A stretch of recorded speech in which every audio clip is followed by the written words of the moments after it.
चंद्रपुरात माता महाकालीची रजत मूर्ती पूजा आणि चांदीच्या रथातून मूर्तीची शोभायात्रा काढून माता महाकाली महोत्सवाचा प्रारंभ झालेला आहे। आज सकाळी 10 वाजता माता महाकालीची मूर्ती प्रतिष्ठापना आणि महाआरतीने महोत्सवाचं उद्घाटन करण्यात आलं।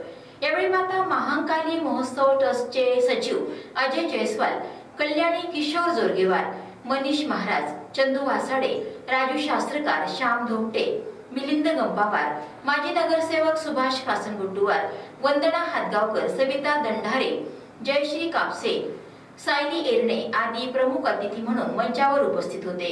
चंद्रपूरचे अपक्ष आमदार किशोर जोरगेवार यांच्या पुढाकारातून सलग 3ऱ्या वर्षी महोत्सवाची उत्साही सुरुवात झाली। शहरातील पुरातन देवी महाकाली मंदिराच्या लगत यात्रा स्थळावर यासाठी मोठा मंडप उभारण्यात आला असून त्याच ठिकाणी या मूर्तीची प्राणप्रतिष्ठा करण्यात येणार आहे।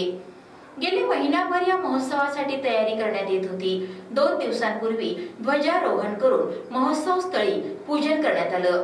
यानंतर सलग 3 दिवस विविध सांस्कृतिक, धार्मिक, सामाजिक कार्यक्रमांच्या माध्यमातून देवी महाकालीचा जागर करण्यात येईल।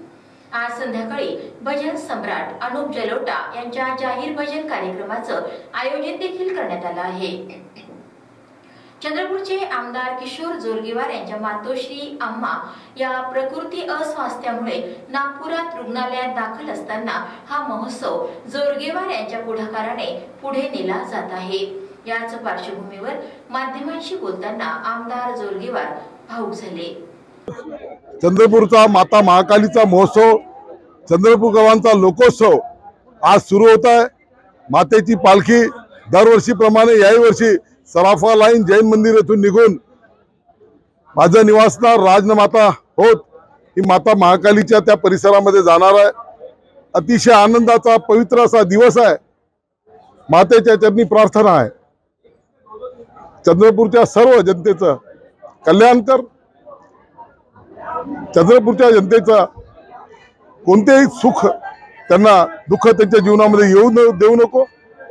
सोबतच सर्वांच्या आरोग्याची काळजी सुद्धा मातेने घ्यावी।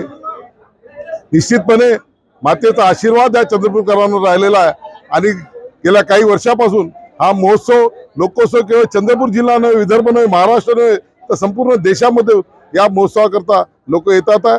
आजच्या प्रसंगी एवढीच प्रार्थना आहे, माझी आई ऍडमिट आहे, तिला सुद्धा मातेने करावी अशी प्रार्थना आहे।